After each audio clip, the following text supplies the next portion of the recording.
Hello guys, welcome to our blog state talks blogs. आज सुबह सुबह ब्लॉग नहीं डाल पाई हूँ। कल थोड़ी सी घर पे प्रॉब्लम हो गई थी। जैसा कि मेरे लाइव में आप जाके देखेंगे कि क्या हुआ था। लाइव में मैंने डिटेल से सब दिखाया कि क्या हुआ था। कल फिर मैं वहाँ दूसरे घर पे खाना खिलाने में नहीं जा पाई थी क्योंकि मेरे पेट में बहुत पेन हो गया था। और जो मेरा पैर डॉग को खाना खिलाते हुए मुड़ गया था पिछले 1 महीने पहले, उसमें भी बहुत ज़्यादा प्रॉब्लम हो गई है। तो सुबह शाम वहाँ पर मेरा लड़का खाना खिला देता है वहाँ पर, और क्या कहते हैं, रात को भी मेरे हस्बैंड जाके खाना खिलाए आते हैं। तो खाने की तो उनको दिक्कत नहीं है, सबके घरों में दे आते हैं। पर थोड़ा अपनी तबीयत को भी देखना पड़ रहा है। मुझे जल्दी जल्दी ठीक होना है क्योंकि एक दिन मैं जा नहीं पाई हूँ वहाँ पर।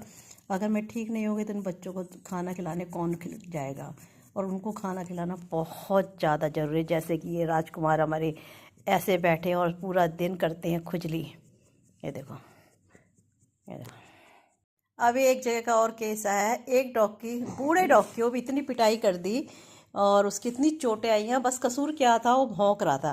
भैया, अगर हो सकता है उसे भूख लगी है, ठंड लगी है, बीमार होगा, फिर उसको रेस्क्यू किया गया है एनिमल लवर द्वारा। मतलब कि सारी जिम्मेदारी बच्चों की एनिमल लवर की। क्यों मारते हो यार? और जिस डॉग की बात मैं बता रही हूँ ना, उसको ना इतना पीटा गया भौंकने में। द्वारका 10 का केस है। बहुत ज़्यादा केस आ रहे हैं इन एरियो से। और बच्चे का सिर्फ कसूर ये था कि वो भौंक रहा था। बूढ़ा डॉग था। पता नहीं लोगों में इतनी ज़्यादा कहाँ से आ जाती है क्रूरटी की। वो ऐसे डॉग को, बेजुबानों को मार देते हैं। सो जाओ बेटा, सो जाओ, हाँ सो, चिपक के सो जाओ, ठीक है। तो इसके खिलाफ क्या पुलिस एक्शन नहीं ले सकती है? अगर एक बार एक के ऊपर एक्शन ले लिया जाए ना तो सारे सही हो जाएंगे। इतनी ज़्यादा चोट लगी है कि एनिमल लवर ने उसको रेस्क्यू कराया है। मैंने उन्हीं का पोस्ट देखा। सलाम है आपको सर। इन बच्चों के पास ना ईश्वर के सिवाय कोई भी नहीं होता। मेरा भी एक मकसद है कि मैं जितने बच्चों को खाना खिला सकूँ खिलाऊँ। और मैंने सुबह ब्लॉग नहीं डाला था तो मैंने सोचा कि छोटा सा मैं क्लिप टाइप ब्लॉग डाल दूँ। पहले एक्चुअली क्या है, मैं जब छोटी थी ना तो मैं डॉग से ना बहुत डरती थी। केस ये था कि हमारे घर पे मेरी एक बुआ जी थी रिश्ते की। तो एक पप्पी को लेकर आई थी तो उनके हाथ में चोट लगी थी। पप्पी ने उसको चाट लिया। हो सकता है वो पप्पी रेबीज इन्फेक्टेड हो, कुछ भी हो। घर वालों ने भी ध्यान नहीं दिया। पहले, बहुत पहले की बात है, 25-30 साल पहले, ये बातें लोग ध्यान नहीं देते थे। किसी भी डॉग को ले आते थे, बिना वैक्सीन करे घर पे रख लेते थे। तो उन्होंने ध्यान नहीं दिया। फिर मेरी बुआ जी बिल्कुल डॉग की तरह बिहेव करने लगी। डॉग की तरह ही खाना खाने लगी, डॉग की तरह चाय पी, डॉग की तरह बैठने लग गई, डॉग की तरह जीभ निकालने लग गई। तो बाद में उनको डाउट हुआ, डॉक्टर को दिखाया तो फिर रेबीज की लास्ट स्टेज पे थी, उनकी डेथ हो गई। तो उसके बाद से ना मैं बहुत डर गई थी। छोटी बुद्धि थी, बच्ची थी, तो बहुत डर हो गया था। ये नहीं था कि भाई इनको भी केयर करनी पड़ती है। तो उस वजह से ना मैं बहुत डरती थी कि जब मैं बाहर जाने लगी, मैं इनका दर्द समझने लगी तो मेरे अंदर से ना एक इनका दर्द डर थोड़ा हटने लगा था। मैं बाहर खाना खिलाने लग गई थी। फिर मेरी बेटी जब मिश्का को रेस्क्यू करके लाई, वो नीचे गई थी किसी काम से और मिश्का को ना चेयर पे रख गई थी। तो मिश्का जैसी ना चेयर से गिरने वाली थी और मैंने एकदम इसको उठाया। मैं पहले, उससे पहले मैंने डॉग को हाथ नहीं लगाती थी। मुझे गुदगुदे से लगते थे, मतलब डर लगता था, गिलगिले से लगते थे। जब मैंने मिश्का को पहली बार गोद में लिया, मुझे एक एहसास हुआ। मैंने कहा नहीं, इनको गोद में लेने से तो बिल्कुल अपने बच्चों जैसी फीलिंग आती है। तो डर मेरा निकला। फिर मैंने स्ट्रीट डॉग के लिए काम किया। मैंने उनके वैक्सीनेशन का काम किया। जो सबसे बड़ा मेरा डर था रेबीज़ का, लोगों ने हवा फैला रखा था, तो मैं उनका सबसे पहले मैं स्ट्रीट डॉग के रेबीज़ का, फिर एक केनाइन इंजेक्शन, पार्वो, ये सब धीरे धीरे मेरे को ना, जब मैं रोड पे उतरी तो मुझे काफ़ी चीज़ें इन बच्चों के बारे में समझ आई। इनके घाव दिखने लग गए। पहले हम रोड पे जाते थे, हमें इनका कुछ नज़र नहीं आता था जब छोटे थे। अब इनके हमें घाव दिखते हैं तो हम वहीं पर मेडिसिन वगैरह देते हैं। तो ये एक छोटी सी चीज़ है, और पर बहुत मायने रखती है इन बच्चों के लिए। तो हम थोड़ा सा भी इनकी हेल्प कर सके तो हमें करनी चाहिए। मेरा चैनल बनाने का मकसद यही था कि मैं इन बच्चों का ना कुछ काम कर पाऊँ। 10-15 साल से खिला रही हूँ। कोरोना के बाद तो मेरा पीक पे चला गया कि मैंने बहुत सारे एनिमल्स को खाना खिलाना शुरू कर दिया। और मेरा मकसद यही था कि वीडियो को मैं डालूं और लोग इंस्पायर हो। अगर मेरे वीडियो को देखकर एक इंसान भी एक दिन में इंस्पायर हो तो मैं सोचती 30 लोगों को तो मैं इंस्पायर कर सकती हूँ इनको खाना खिलाने में, इनकी प्रॉब्लम्स को लोगों को बताने के लिए।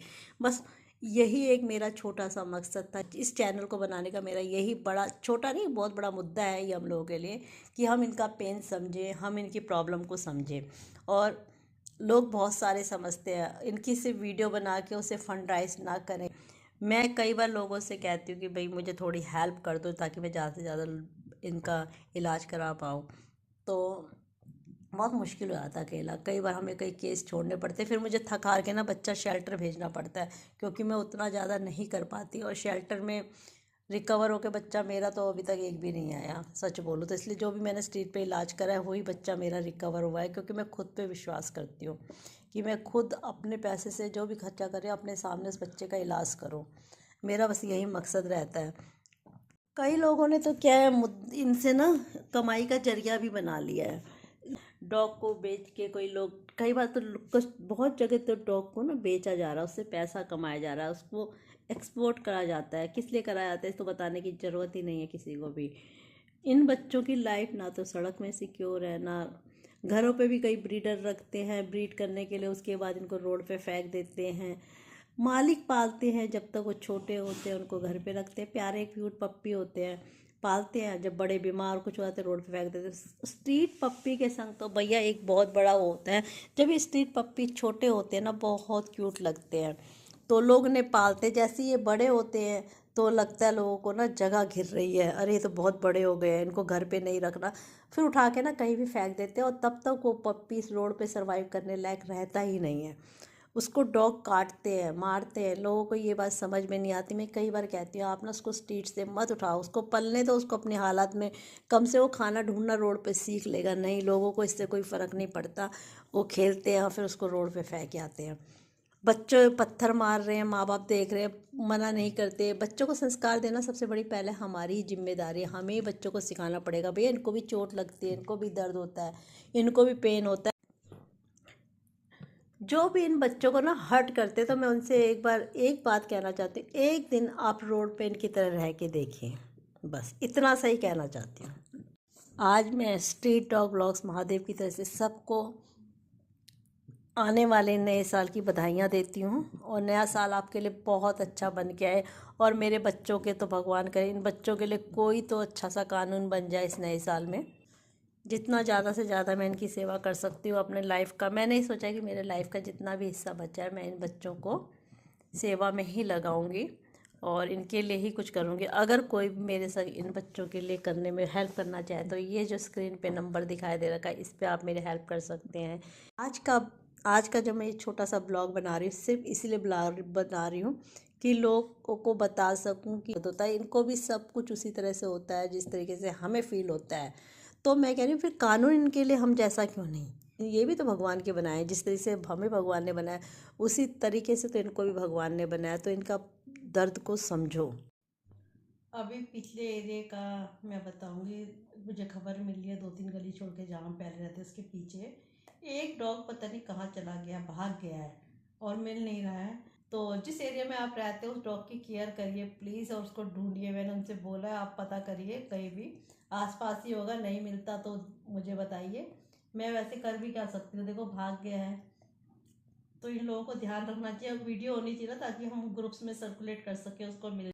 चलिए इसी के साथ ये मैं छोटा सा अपना ये व्लॉग एंड करती हूँ। आशा करती हूँ अच्छा लगा तो लाइक और शेयर और सब्सक्राइब ज़रूर करना।